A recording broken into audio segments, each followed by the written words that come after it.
Bom dia, irmãos. Graça e paz. Vamos ter mais uma palavra de oração? Senhor, nós gratos que somos, Senhor, pelas coisas que o Senhor já falou no nosso coração, nesse primeiro tempo que tivemos juntos aqui, e continuamos a rogar ao Senhor que também nesse momento o Teu Espírito Santo possa trabalhar em nós, de maneira que o Senhor possa trazer, Senhor, instruções, lembranças, Senhor, de maneira que o Senhor seja glorificado. Então, que o Senhor nos dê um bom tempo, que o Senhor nos dê urgência, Senhor, nos nossos ouvidos, que o Senhor abençoe a nossa atenção e a nossa disposição, Senhor, para aprender aquilo que o Senhor deseja falar ao nosso coração. Então, nós oramos agradecidos ao Senhor e é em nome do Senhor Jesus que o fazemos. Amém.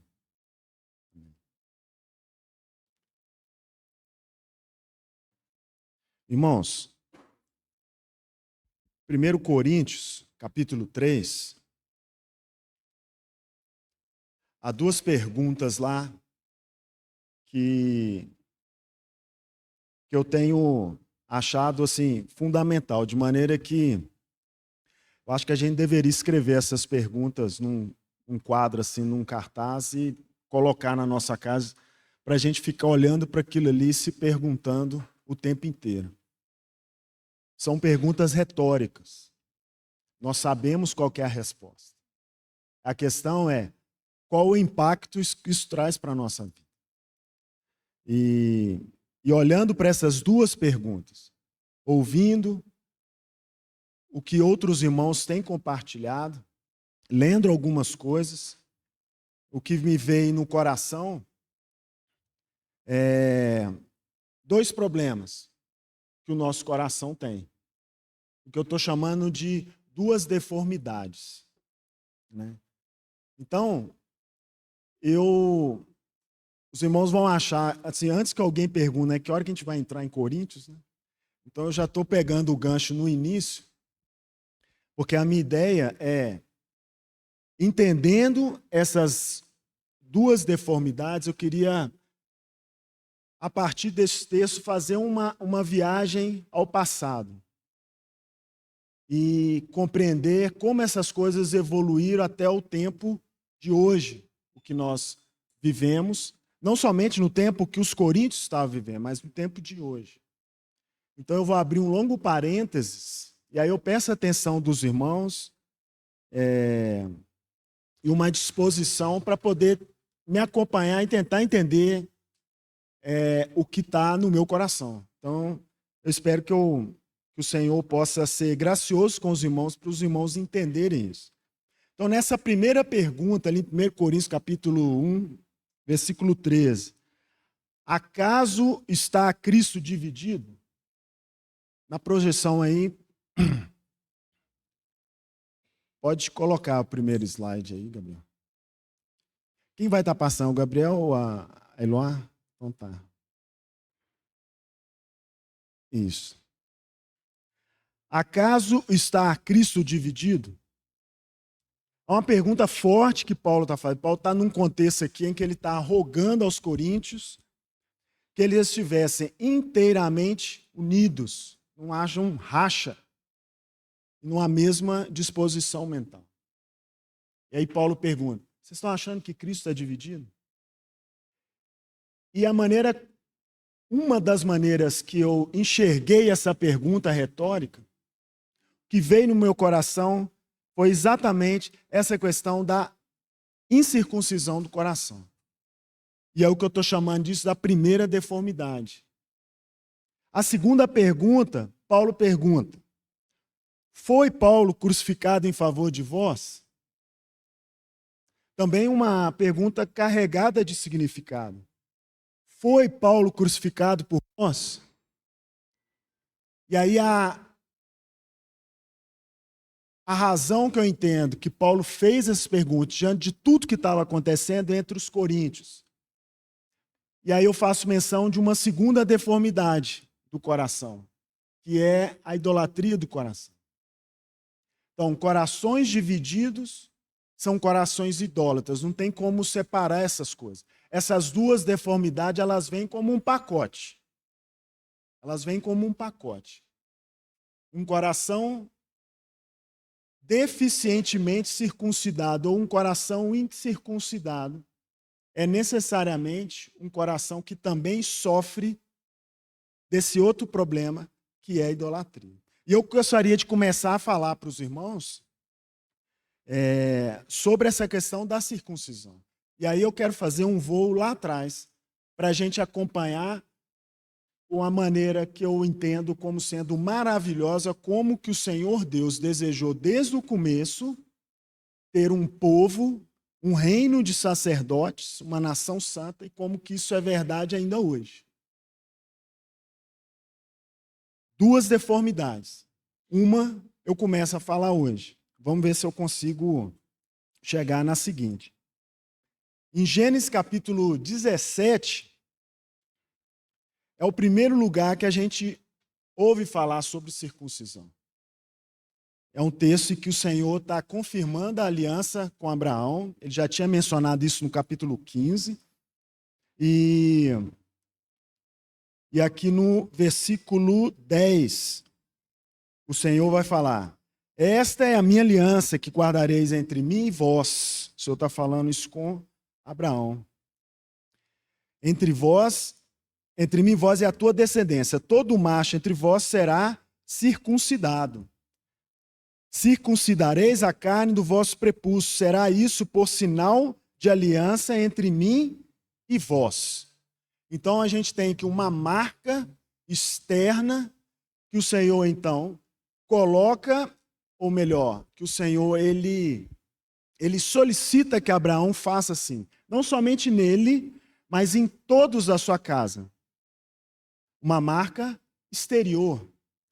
E o texto ele não é muito claro para dizer por que razão Deus pede isso de Abraão. Qual que é o significado que isso tem? Nesse texto aqui, isso não vem de primeira mão. Então, alguns autores, o que eles fazem? Eles lançam mão do conhecimento que se tem da cultura da época em que Abraão vivia. A cultura ali do Oriente Próximo, que provavelmente, pelas evidências que os estudiosos encontram, era uma cultura muito ligada ao ambiente egípcio. Né? Então, há registros de circuncisão no Egito lá no 3º milênio, né? No século 2400, há registros de circuncisão no Egito. E aí o que se faz é uma comparação. Então, por exemplo, o que os autores vão dizer é que provavelmente Abraão e com certeza todo o povo de Israel depois, eles entendiam o significado da circuncisão. Porque no Egito, circuncidava-se jovens, crianças de 6 a 14 anos mais ou menos. E não era todo mundo, eram alguns. Alguns que seriam colocados para serem sacerdotes, né? Era limitado a alguns poucos, a um clero, e havia ali uma relação com o imperador, o rei, que era uma figura divina para aquela cultura, né? E então o que podemos sugerir é que Abraão conhecia esse significado. Só que quando o Senhor traz esse entendimento, né, uma marca de identificação com um povo que o Senhor Deus estava começando a gerar, né? Há diferenças que são diferenças fundamentais, né? Por exemplo, enquanto no Egito circuncidava-se algumas pessoas, alguns jovens em idade mais avançada, o que o Senhor pede para Abraão é que todo varão fosse circuncidado ao 8º dia. Não era só para alguns, era todo mundo. Todos. O que havia de semelhança é que era a mesma ideia, como se que fosse um contrato entre um rei e os seus vassalos. Né? No caso do Egito, o rei do Egito, o seu imperador, com essa figura divina e aqueles povos. Essa aliança que o Senhor estava formando com Abraão, ele pretende que todos fossem como que sacerdotes devotados a ele. Era a mesma ideia, era um sinal de devoção, de lealdade, de respeito, de submissão, de obediência. E o Senhor pediu isso para Abraão, que fizesse isso para toda a sua descendência e todos da sua casa. Então, lá naquele tempo, apareceram algumas tensões. Por quê? Porque nós sabemos, antes de Isaac nascer, já havia Ismael. Ismael foi circuncidado também, já mais velho, mas foi circuncidado. Todos da casa de Abraão foram circuncidados. Os filhos dos servos de Abraão foram circuncidados. Estrangeiros que porventura estivessem na casa de Abraão foram circuncidados. Então, essas tensões, elas apareceram logo no início. Porque vamos pensar, Isaac teve Jacó e Esaú. Ambos foram circuncidados. Mas o Senhor escolheu seguir com a sua linhagem por meio da linhagem de Jacó. Mas aí nós temos Ismael, nós temos Esaú, nós temos outros que também foram circuncidados. Então, qual que era a tensão? É que esse sinal externo de devoção a Jeová, ele não era necessariamente um indicativo de uma realidade interna nos corações. Então, o Senhor, ele pede que essa marca seja feita. Essa marca, ela é feita, mas nós sabemos, edomitas, que são os descendentes de Esaú, foram grandes inimigos do povo de Israel. Ismaelitas, outros que a gente não consegue nomear. Aí a gente pensa, não, mas aí os filhos de Jacó? Vamos para Israel, então. Coração duro. Israel também. A maneira como Israel se comportou não era compatível com a marca que eles carregavam. Então, essas tensões se levantaram desde o início. Uma marca que identificaria um povo para que esse povo servisse ao Senhor, para que esse povo fosse submisso a Ele, mas era um povo com coração ímpio, eram teimosos. Então parece que alguma coisa não estava dando certo. Parece que alguma coisa deu errado. Será que o Senhor errou isso aí? Será que Deus falou, puxa vida, eu acho que eu errei a mão aqui, acho que não foi um bom caminho. Não, nada disso, irmãos. Nada disso. E eu quero que os irmãos acompanhem comigo o desenvolvimento desse conceito da circuncisão, porque isso é muito bonito. O Senhor teve um propósito desde o começo. O Senhor não foi surpreendido nisso, né? E aí eu quero entrar no conceito de circuncisão que Moisés expõe no livro de Deuteronômio. Mas antes, veja bem, a palavra coração, irmãos, de acordo com... Eu li um autor que mencionava um outro autor a respeito de um estudo que ele levantou. E essa palavra coração aparece na Bíblia hebraica 858 vezes. Coração, na Bíblia hebraica. E com vários significados.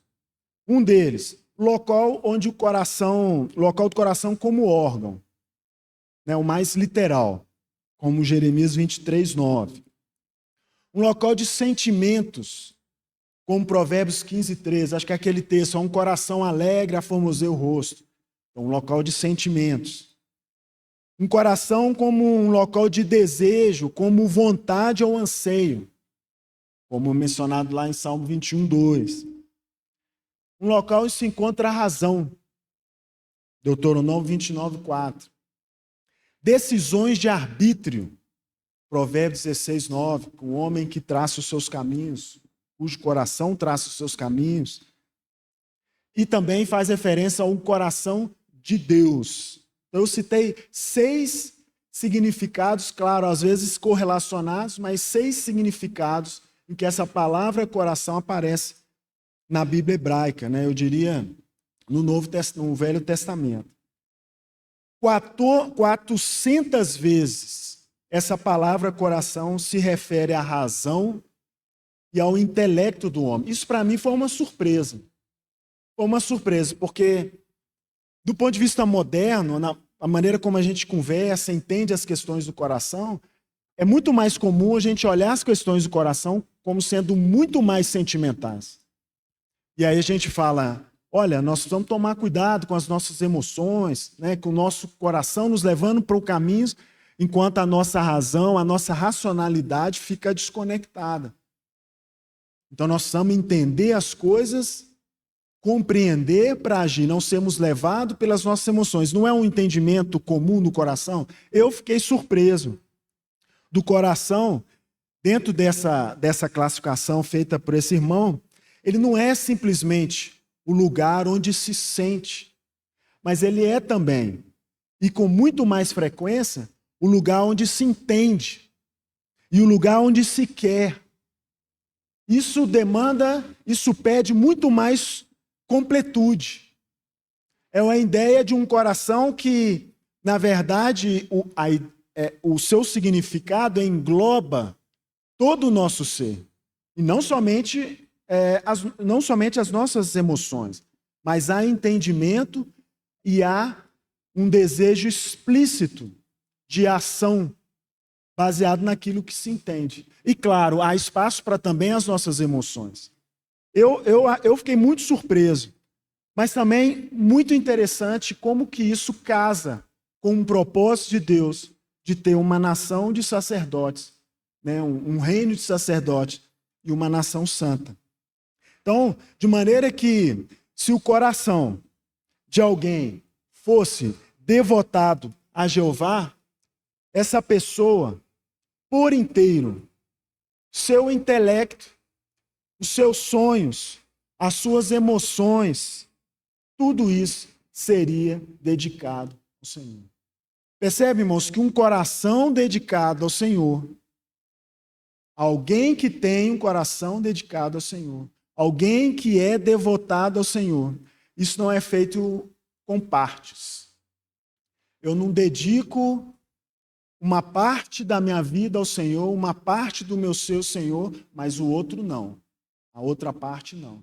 Não. Parece, irmãos, parece que o entendimento bíblico que o Espírito Santo quer trazer é essa noção de completude, né? Que tudo, naquilo que eu penso, naquilo que eu sonho, inclusive as nossas emoções, que está aí uma parte que é muito difícil, né, para nós lidarmos com ela e precisamos submetê-las também à ação do Espírito Santo, né?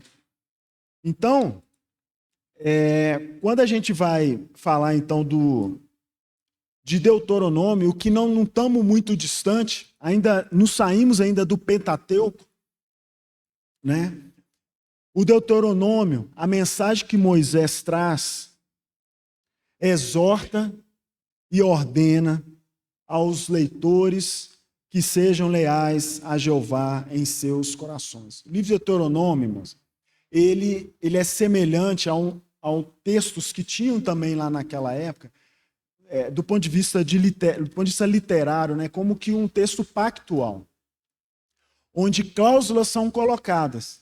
Então você tem um rei, você tem seus vassalos, seus servos, e ali são estabelecidas regras. Então você faz isso e eu faço aquilo. Deuteronômio apresenta uma ideia do ponto de vista literário nessa mesma toada, nessa mesma ideia. E aqui Deuteronômio começa a desenvolver essa questão da circuncisão. Então, em vários textos de Deuteronômio, nós vamos achar essa expressão: de todo o teu coração, de toda a tua alma. De todo o teu coração, de toda a tua alma. Não dá essa ideia de completude? Por exemplo, Deuteronômio 4, versículo 29, eu não coloquei transparência. Quando o buscares, você quer achar o Senhor? Vá buscar. Quando os buscares, busque de todo o teu coração, de toda a tua alma. Está lá em Deuteronômio 4, 29. Amarás o Senhor teu Deus, de todo o teu coração, de toda a tua alma. Está lá em Deuteronômio 6, capítulo 5, que ecoa lá em Mateus também, né? Mateus capítulo 22. Que vocês sirvam ao Senhor, teu Deus, de todo o teu coração, de toda a tua alma. Deuteronômio 10, versículo 12. Guarda e cumpra os mandamentos de todo o teu coração, de toda a tua alma. Deuteronômio 26, 16. E deres ouvidos à sua voz. Deuteronômio 30, versículo 2. Deres ouvido à sua voz de todo o teu coração, de toda a tua alma. Então, Deuteronômio inteiro ecoa essa necessidade de que precisa haver algo mais. Essa marca externa, ela não era garantia de que, de fato, o significado dela pudesse ser refletido internamente. Então, era algo externo, mas que internamente era outra coisa.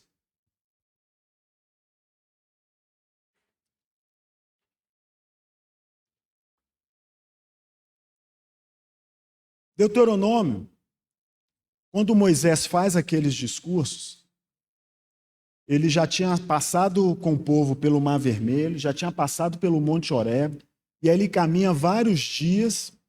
Logo no início o texto vai falar isso. E Moisés então se apresenta no monte, virado talvez lá para o Mar Mediterrâneo, né, o Mar dos Filisteus. Depois vamos perguntar para o Arthur, que gosta de viajar para aqueles lados lá, para ver se ele achou lá o lugar exato. Mas então Moisés, ele faz alguns discursos. E aí, ali, por exemplo, no capítulo 44, Deuteronômio capítulo 4, versículo 45, até o capítulo 11, que é mais ou menos ali o segundo discurso de Moisés. E esse é um trecho, porque o primeiro, Moisés vai fazer a lembrança da trajetória do povo de Israel saindo do Egito. Nesse segundo discurso, Moisés, então, ele ressalta a necessidade de lealdade a Jeová, nesse relacionamento na aliança, nesse relacionamento no pacto, né? De maneira que lá no capítulo 6, no versículo 6, ele vai dizer, olha, essas palavras que hoje te ordeno estarão no teu coração. Então agora, a palavra de Deuteronômio começa a trazer todas essas coisas para a questão do coração. Para a questão do coração.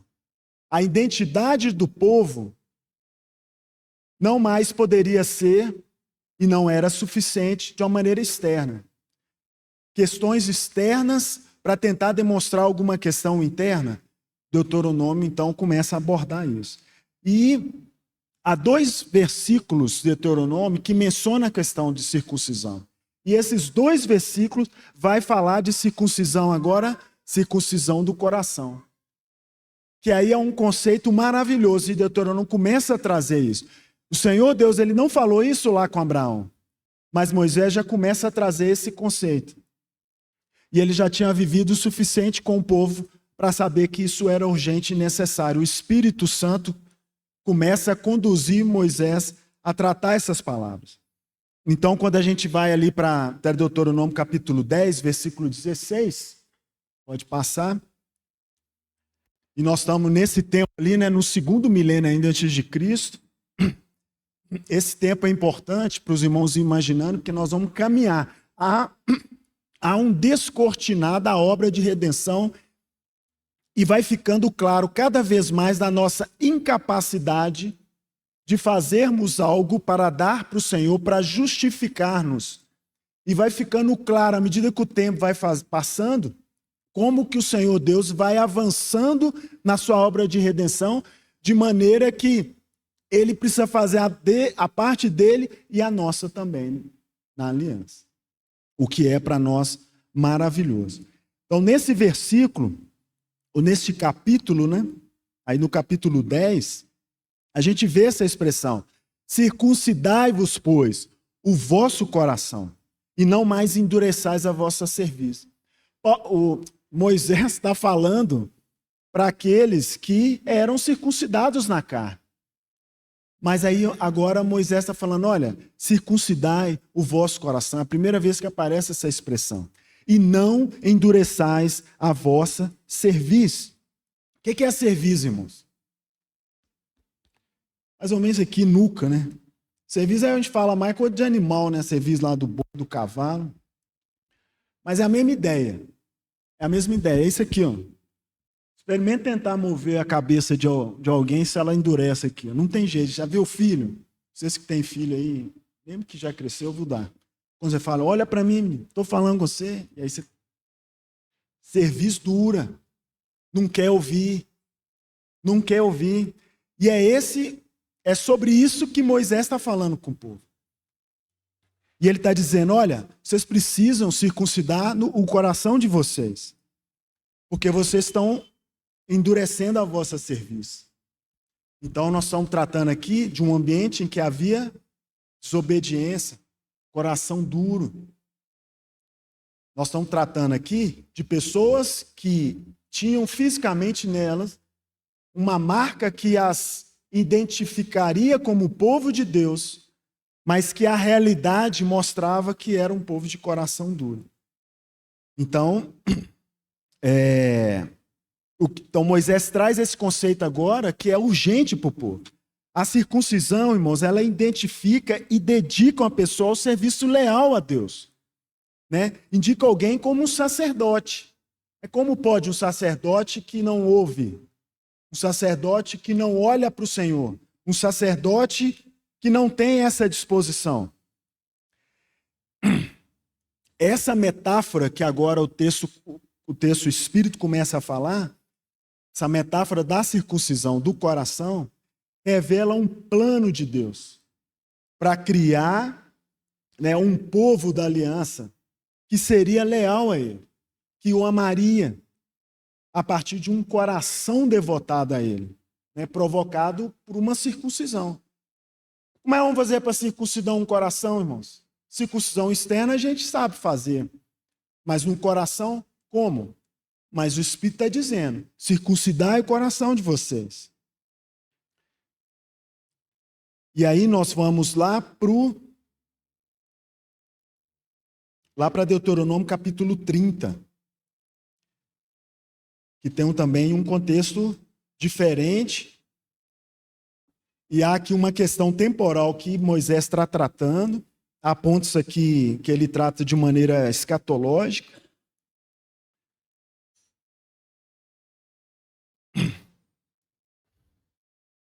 E aqui depois de um contexto, aqui ainda no capítulo 29, em que Moisés está tratando, olha, porque desprezaste a aliança que o Senhor Deus, seus pais, fez com eles quando os tirou do Egito, e se foram, e serviram a outros deuses, e adoraram, deuses que não conheceram. Então Moisés agora está falando com ele, olha, vocês lembram disso? Muita gente ficou pelo deserto, né? Vocês lembram disso?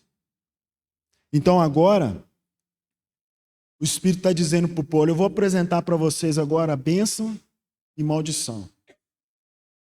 Vocês querem me servir de todo o coração, de toda a tua alma? Vocês têm bênção comigo. Vocês querem servir a outros deuses? Tem maldição.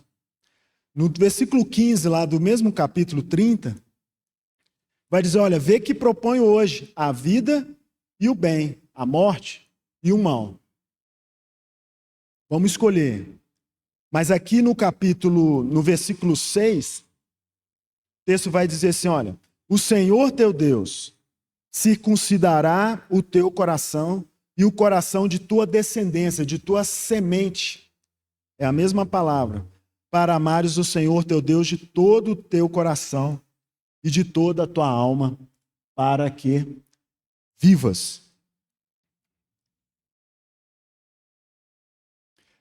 Olha só, o Espírito aqui está dizendo agora dentro de um cenário e que o povo, porque traiu o Senhor, que foi atrás de outros deuses, como eu mencionei antes, idolatria extremamente ligada à incircuncisão, seja ela a incircuncisão da carne, seja ela a incircuncisão do coração.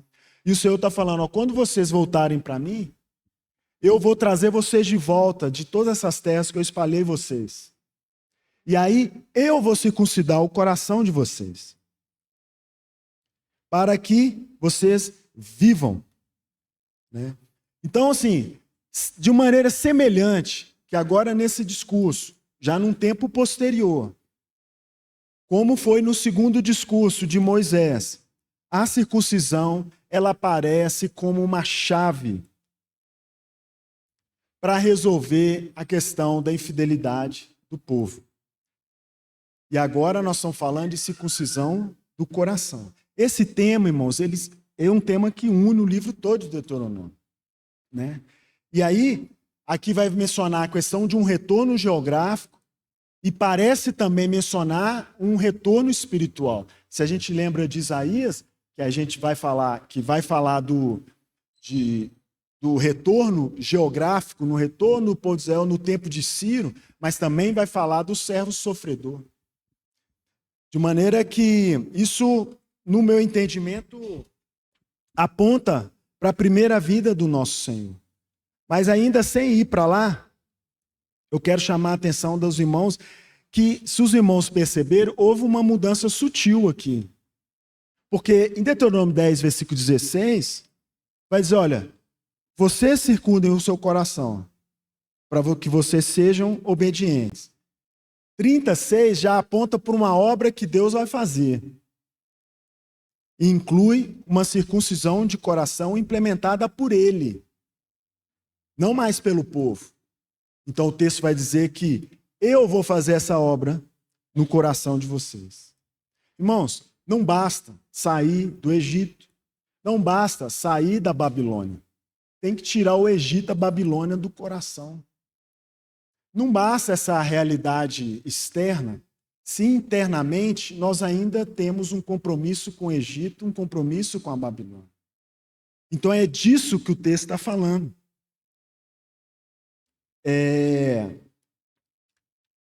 Quando a gente avança no tempo, a gente entra, e eu quero mencionar 2 profetas, que eles vão ecoar esses ensinamentos deuteronômicos. Primeiro é Jeremias. Então, quando Moisés fez esses discursos e o Espírito lançou essa perspectiva da circuncisão do coração, com todos os alertas, isso foi lá atrás, lá talvez ainda nos quase 1.500 anos antes de Cristo. Jeremias já está bem à frente. Jeremias profetizou o povo de Judá já ali nos últimos anos de Judá.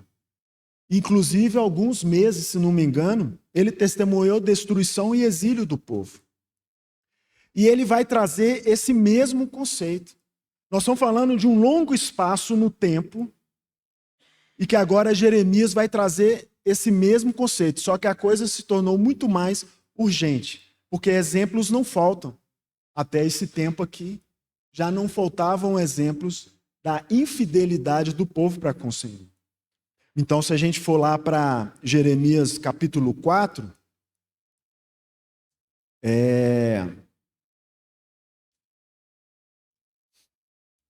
nesse trecho aqui, o texto está falando de abominações do povo diante de Deus. Abominações do povo diante de Deus. E o texto vai dizer aqui no capítulo 4, vou ler o versículo 3 do capítulo 4. Porque assim diz o Senhor aos homens de Judá e Jerusalém: lavai para vós outros campos, lavai para vós outros campo novo, e não semeeis entre espinhos.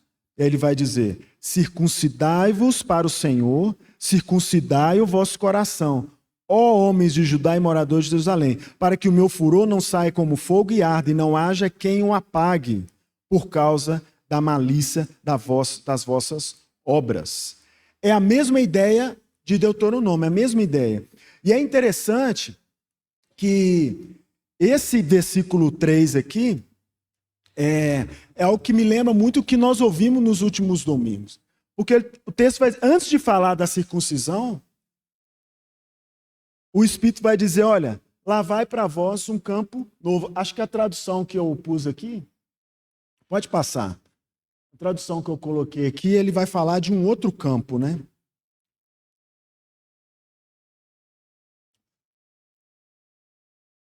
Isso, campo de lavoura.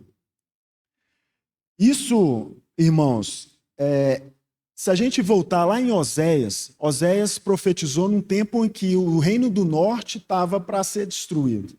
Então isso foi num tempo anterior, mas parece que Jeremias ecoou essa mesma ideia de que Oséias.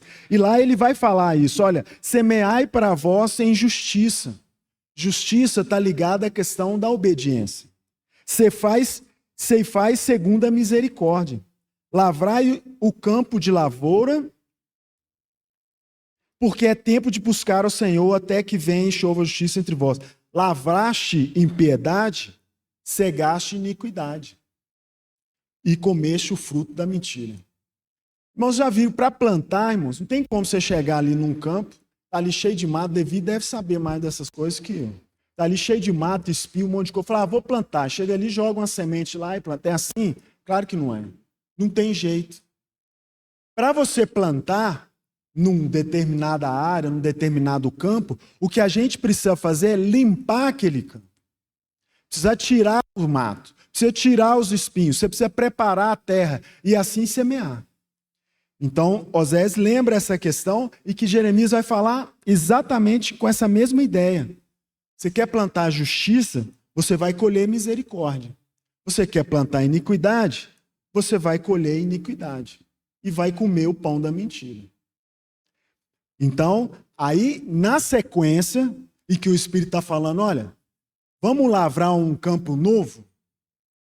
E aí ele vai falar, ó, circuncidai o seu coração.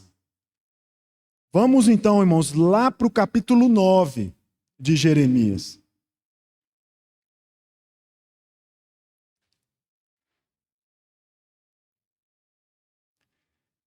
O capítulo 9 de Jeremias, aqui no versículo 25. E é impressionante, como já num tempo posterior, o que o Espírito está dizendo, olha, eis que vem dias, diz o Senhor, em que castigarei a todos os circuncidados, juntamente com os incircuncisos. Não é interessante isso? Aí ele vai citar aqui algumas nações, aqui no versículo 26. E na segunda parte ele vai dizer, olha, porque todas as nações são incircuncisas, e toda a casa de Israel é incircuncisa de coração. Não é impressionante? O Senhor está falando assim, olha, eu não vou proteger vocês mais. Vai chegar um dia que eu vou punir todos. O Senhor pôs todo mundo na mesma balança. Eu lembro até de que Paulo fala lá em Romanos, né, que o Senhor encerrou a todos debaixo da desobediência para agir com misericórdia para com todos. Né? E aqui aparece que há essa mudança na perspectiva, se torna essa questão da incircuncisão muito mais séria. De maneira que vai ficando claro para mim, não sei se para os irmãos, que a circuncisão, assim como o Senhor falou com Abraão, parece ser um tipo de algo que precisa se cumprir no futuro, que seria a circuncisão de coração. Então, o texto parece apontar para isso.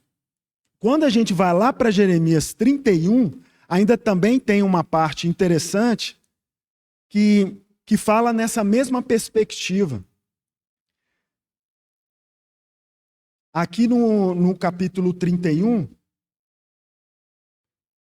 texto vai dizer, no versículo 31, coincidentemente, eis aí vem dias, diz o Senhor, em que firmarei uma nova aliança com a casa de Israel, com a casa de Judá.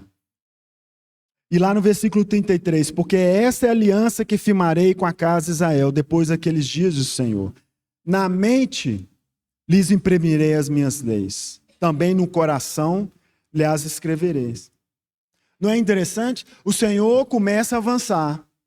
E ele começa a fazer o que ele pretendeu desde o começo.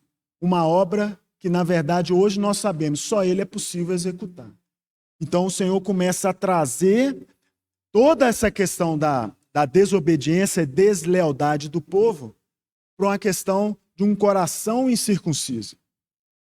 E aí ele falou assim, olha, vai chegar um tempo em que eu vou operar essa mudança. Vai chegar um tempo em que a minha palavra vai ser colocada dentro do coração de vocês. Então, com isso, eu quero fazer um pulo, então, e lembrar de um outro profeta, Ezequiel. Pode passar. Ezequiel profetizou num tempo também, um pouco à frente de Jeremias. Se Jeremias já presenciou a queda de Judá, e logo ali no início do cativeiro, Ezequiel profetizou, o povo estava em cativeiro. Já era um tempo em que o povo já tinha sido escravizado por causa da dureza do seu coração. Então, ali a gente sabe que Ezequiel tem algumas visões, né? E na terceira visão acerca do templo, ele fala de alguns regulamentos acerca do serviço do templo. Né? Então, por exemplo, quando a gente vai lá em Ezequiel 44, eu acho muito interessante esse contexto aqui. Ezequiel 44, no versículo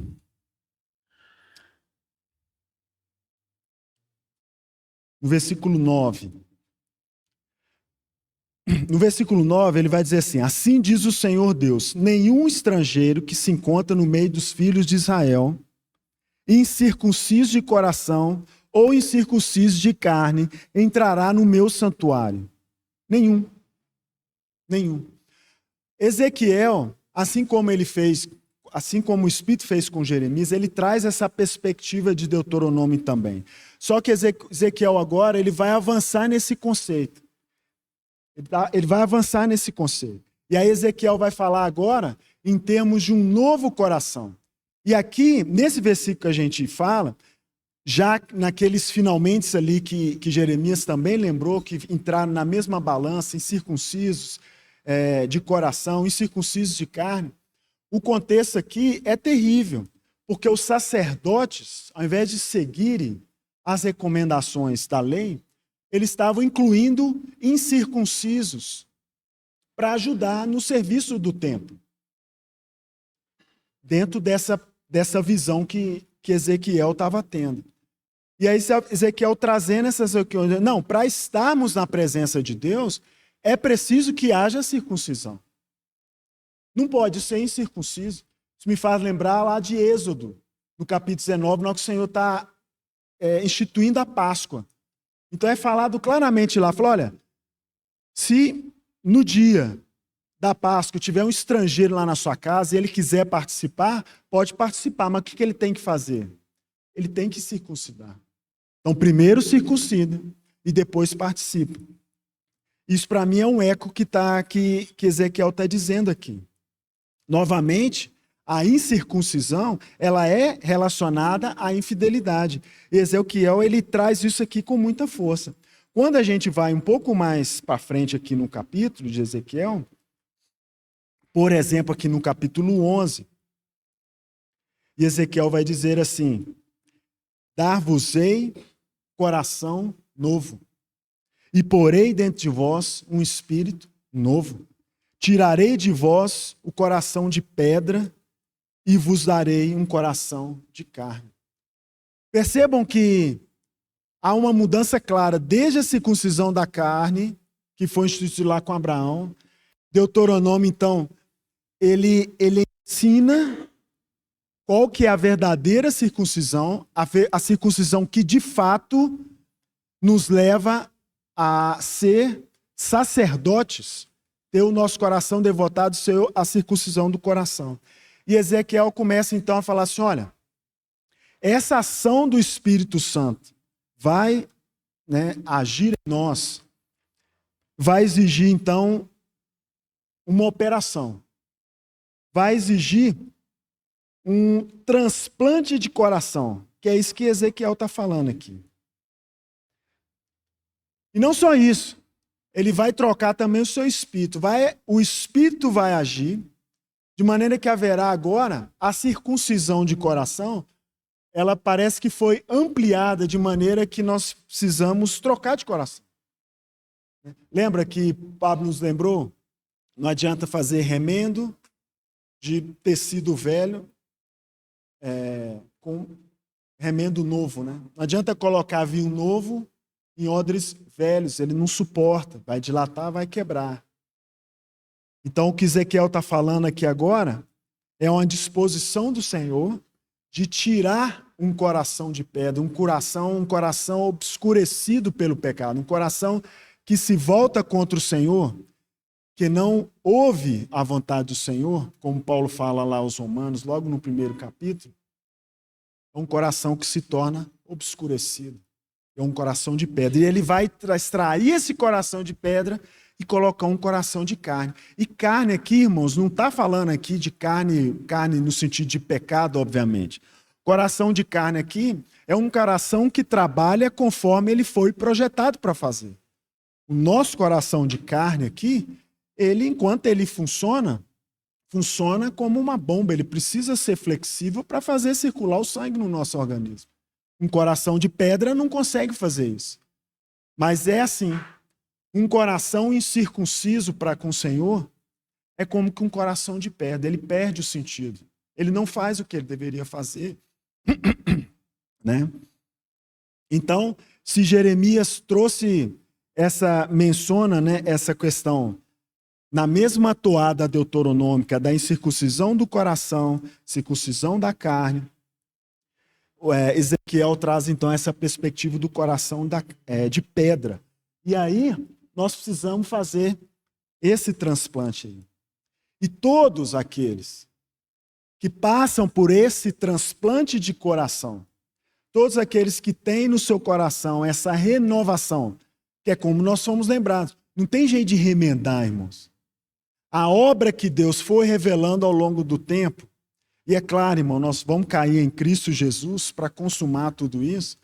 A obra que o Senhor foi trabalhando, isso veio se consumando, e para nós, graças a Deus, isso foi consumado, demanda uma troca total do coração. Então, de maneira que um coração circuncidado, ele é um coração que sofreu um transplante. Ele não é o mesmo. Ele não é o mesmo. Mas o clamor de Deus é o mesmo. O Senhor continua com o desejo de ter uma nação de sacerdotes e uma nação santa. Se a gente voltar lá atrás, lá em Deuteronômio, no capítulo 10, é muito bonito, logo no início do capítulo, há essa pergunta, né? Falar, o que Deus pede de ti? Não é que vocês sirvam a Ele, não é que vocês o amem, não é que vocês o ouçam, não é tudo isso de todo o coração, de toda a tua alma. E para isso nós precisamos de ter um coração circuncidado. E para isso nós não conseguimos fazer isso, o Espírito Santo precisa trabalhar em nós. O Senhor promete, eu vou fazer essa obra. Eu vou fazer essa obra. Que aí vai tirar o Egito, vai tirar a Babilônia do coração de vocês. Essa obra vai ser tão profunda. E agora a gente pode mencionar que esse coração de pedra é o coração do velho homem. Isso nós vamos tirar. Nós precisamos de um renovo. E para isso nós precisamos desse coração de carne. E esses que foram transplantados, e a gente pode usar essa expressão já do Novo Testamento, né? Aqueles que nasceram de novo, esses podem se apresentar para o serviço. Esses podem se apresentar diante de Deus. Lembrando desse contexto de Ezequiel, precisa ter um coração novo, renovado, circuncidado, né? E quando a gente chega no Novo Testamento, irmãos, e eu não vou continuar aqui, porque senão eu corro risco de atropelar, mas o Novo Testamento, Paulo vai trazer essa mesma perspectiva, de que é como se Paulo tivesse interpretando exatamente dessa maneira. Eu até esqueci de falar desse slide, que a ideia era mostrar essa evolução no tempo, de maneira que a obra da circuncisão ela vai ficando cada vez mais excelente. E nós vamos ver essa conclusão óbvia, não estou escondendo nenhum spoiler, nós sabemos qual que é a conclusão, né? Mas partindo desde Abraão com uma circuncisão externa, Deuteronômio já lança a necessidade da circuncisão de coração, uma obra mais excelente. E aí Jeremias e ainda mais Ezequiel traz essa questão, então, de um novo coração operado pelo Espírito Santo. E aí quando a gente chega no Novo Testamento, o Messias já veio. Primeira vinda do Senhor Jesus já aconteceu. E aí Paulo parece que não muda em nada essa perspectiva da circuncisão, muito pelo contrário. Ele parece fazer convergir tudo isso nessa circuncisão do coração e que isso é operado pelo Espírito de Cristo. Eu quero ver isso com um pouco mais de detalhe com os irmãos no próximo domingo, porque eu quero ligar essas coisas a essa segunda deformidade que é a idolatria do coração. Como eu mencionei, essas coisas andam juntas. E aí a gente estranha, e para nós parece difícil, como e por que os coríntios agiam daquela maneira. A razão é simples, é só a gente olhar para o nosso próprio coração. Né? Como é que pode isso acontecer? Daí o assombro de Paulo, quando ele faz essa pergunta retórica. Está por acaso Cristo dividido? E esse coração? Será que o coração que Deus deu para vocês, o coração novo, obviamente pautado na obra de resgate, na obra de salvação do nosso Senhor, será que esse coração está dividido? Então eu quero entrar nessa perspectiva com os irmãos no próximo domingo, porque isso precisa nos levar para um caminho de humildade. Nós precisamos entender essas coisas. E aí, como nós já fizemos e como nós já estamos falando, nós vamos olhar para a cruz de Cristo. Não há um outro caminho. Não há outro caminho. Então Paulo faz essa pergunta desesperado. E quando a gente vê toda essa história, né, nós precisamos entender isso, irmãos. Deus não acordou naquele dia. Paulo, quando falou isso, falou, e agora? Não tinha pensado nesses negócios. Não. Há uma obra de redenção que não começou no dia que Cristo veio e encarnou aqui nessa terra. Essa obra de redenção, ela começou lá atrás, desde Adão antes de pecar.